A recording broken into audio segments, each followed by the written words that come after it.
Bonjour à tous, j'espère que vous allez tous très bien. Aujourd'hui on se retrouve pour une nouvelle vidéo, donc vidéo d'analyse sur le Bitcoin. Donc aujourd'hui la vidéo d'analyse va être vraiment très rapide, je vous fais une vidéo histoire de vous faire au moins une petite vidéo de temps en temps, mais là il n'y a vraiment pas grand chose à dire, donc ça va être rapide par rapport à ce que, en tout cas la dernière vidéo que je vous avais faite. Donc on va voir quand même les niveaux là qui ont été dessinés et tracés cette semaine. Donc on a des niveaux de résistance, niveaux de support clé à tenir, et on a également un petit pattern qui est en destination. Donc pour ça on va passer directement sur l'UTH4. Alors pour le moment on voit déjà que là le Bitcoin pour l'instant il se stabilise, donc on est plutôt dans une zone de consolidation. Alors pour moi ça c'est mon avis, mais je pense qu'on est dans une zone d'accumulation. Là ça accumule à nouveau du Bitcoin et des crypto-monnaies. On est dans une zone d'accumulation, mais on a toujours la possibilité, comme je vous l'ai dit la semaine dernière, de repartir dans une tendance baissière. Je pense qu'il y a encore possibilité d'avoir un dernier gros dump sur Bitcoin pour venir combler possiblement le gap, l'énorme gap qu'on a jusqu'à 23 000, 24 000 $. Donc ça c'est ce que je vous avais dit. Là pour l'instant sur le pattern, on voit qu'on est bloqué dans un range, donc on est en train de consolider. On a une zone de support, donc là on a notre zone de support, on le voit, il y a eu plein de points de contact dans cette zone. Donc c'est une zone qui pour l'instant est tenue par les bulls et rachetée systématiquement.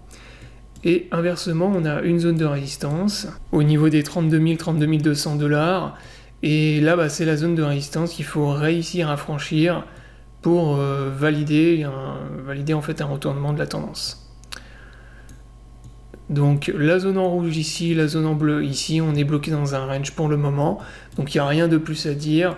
Tant qu'on est bloqué à l'intérieur du range, on peut, comme d'habitude, il faut attendre en fait une extraction du range. On ne peut pas savoir dans quelle direction on va aller. Si tant est que quand même on est survendu et on est quand même sur des niveaux de prix qui sont très intéressants.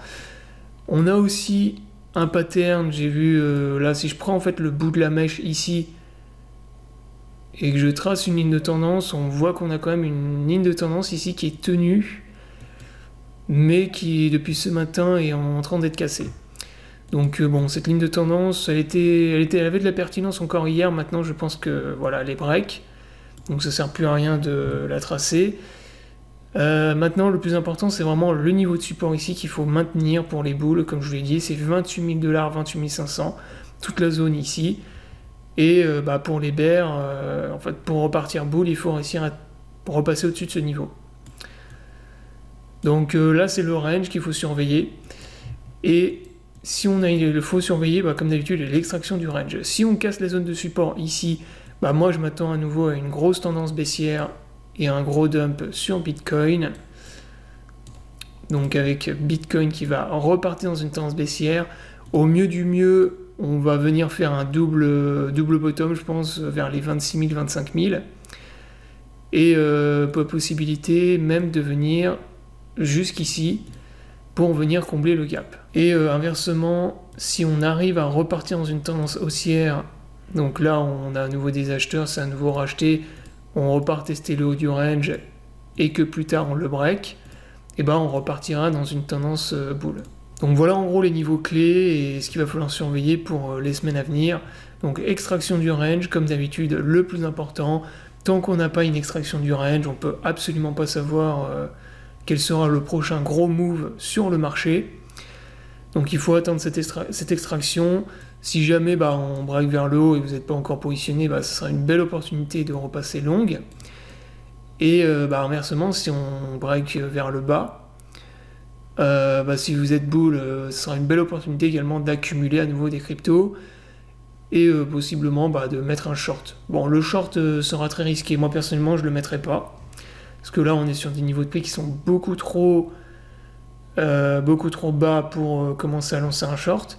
Mais ça sera en tout cas une belle opportunité pour accumuler encore plus de Bitcoin et pour jouer le rebond haussier de cet été que moi j'attends personnellement et que je vous ai annoncé depuis plusieurs mois maintenant.